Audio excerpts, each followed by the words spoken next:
send the warmest welcome to everyone joining us from home, whether this is your first time or whether you're a loyal member of our church, the New Woke Temple. I'm the founder, Pastor Melvin Deuteronomy. But y'all can just call me Brother Do-Right, because God knows I ain't gonna do you wrong.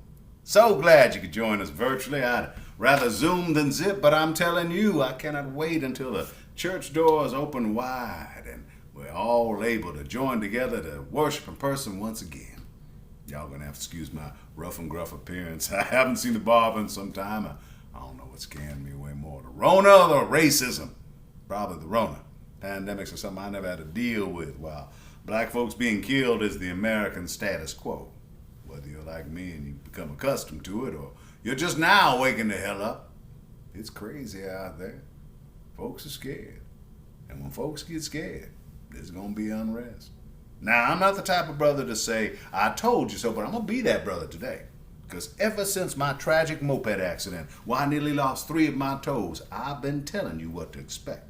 God spoke to me as I awoke from my coma, telling me to start a new church. A church with a mission to be all-inclusive. A church that's comfortable with a full cafe. A church that teaches its members not to live in fear.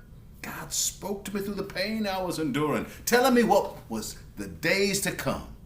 He spoke, and I wrote it all down in this here book, the New Woke Bible, now available for $29.95 on Amazon, or $20 even once our church doors open up. In this book is every blessed word that was spoke to me as I lied on that hospital bed for 7 days and 7 nights. This was more than a decade ago, and now it's come to pass. And some of you believe, but many of you doubted me. But now it appears to be undeniable evidence that has proved me right. Brother, do right, because I ain't gonna do you wrong. I ask you to open your text to the book of Kaepernick, chapter 7, verse 18, where it reads, a new Pharaoh would come to power. A Pharaoh whose tyranny would go unmatched, whose inability to lead would slowly poison a nation. A Pharaoh whose orange skin would repel all like a damp Cheeto. Those whose mind mirrored the soggy Pharaoh would in ignorance bliss be beside him in the lead of MAGA. But the Obamites, those from the land of diversity, those men and women would be oppressed and imprisoned and raped and murdered. Until the day God spoke to the Pharaoh and warned him. For if he did not stop the senseless murder and oppression of his people, then he would lay 10 plagues upon him and all the land. But the little angry Pharaoh hardened his heart and spent a weekend golfing. So the Lord kept his almighty word, and the first of the plagues ignited. I say ignited because plague number 1 was fires. That's right. Fires from the land down under. The heat was even too great for the most fierce of crocodile hunters. Though the flames burned and frightened all, they burned much too far from Pharaoh, and he continued on missing putts on the green. So then came the second plague, the plague from beyond. Unexplainable aircraft swooping in and confounding the military, but the orange Pharaoh was not moved to free God's people. Instead, he hid all evidence and constructed his own erroneous space force. Then came the third plague.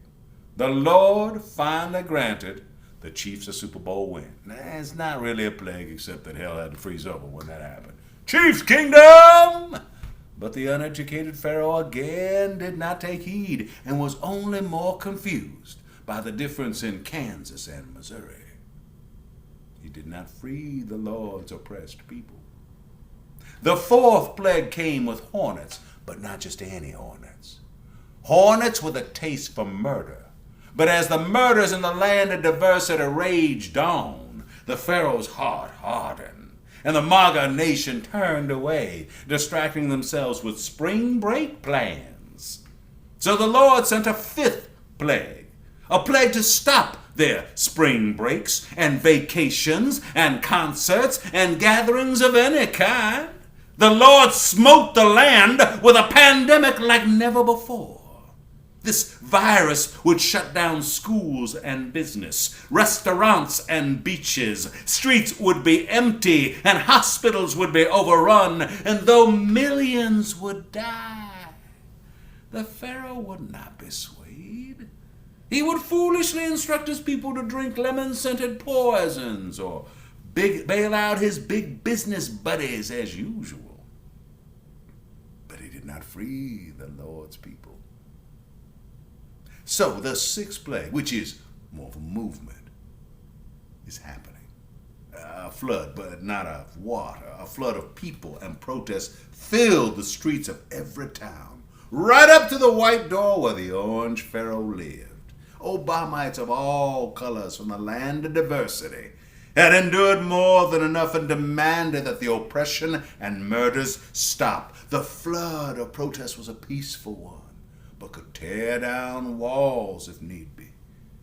But the Pharaoh hardened his heart and met the flood with violent waters, pushing them back so he could pose for a phony photo op. Now, the last 4 plagues are yet to come, but I assure you they will. So the 7th plague is the staining of the Mississippi River, but it is not stained in blood, for this would only repeat history, and the people clearly didn't learn from that. Instead of red, the great river would turn white with privilege, and all of MAGA could not drink from it without knowing the truth of how their beloved country was built. The 8th plague was weak ankles, which was a minor inconvenience to the Pharaoh and all of his people, but they soon learned that weak ankles lead to constant kneeling, forcing them to fall to their knees, even as the national anthem played and the stars and stripes waved high above. The 9th plague was a modern-day equivalent to a massive volcanic eruption or earthquake that shakes all of Earth. For 1 week, the internet is down. No emails, no social media, no funny cat videos. People are actually forced to talk to one another.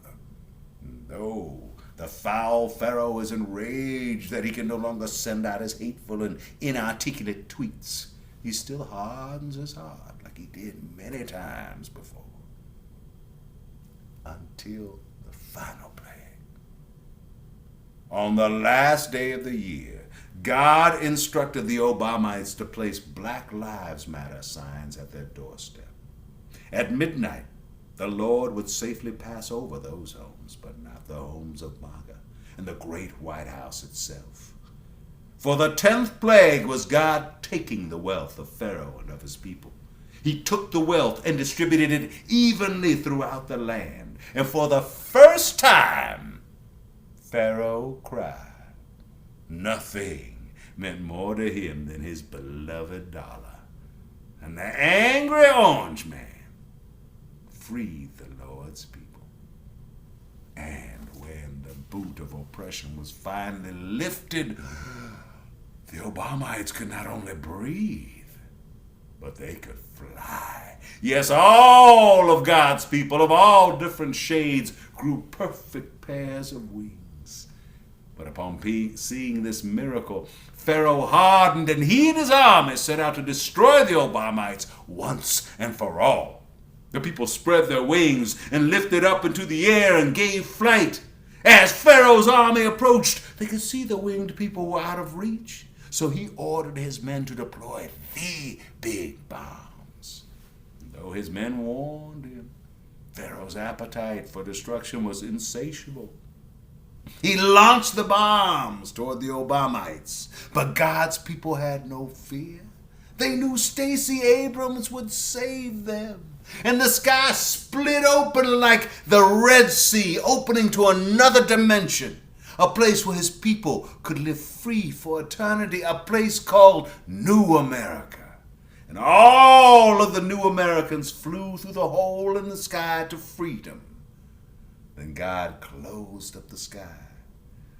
And the Pharaoh's bombs fell and destroyed all of MAGA. That was what was told to me. Brother, do right, because I ain't going to do you wrong. Thank you for joining us here at the New Oak Temple, and until next time, peace be with you. I'll fly away. I'll fly away.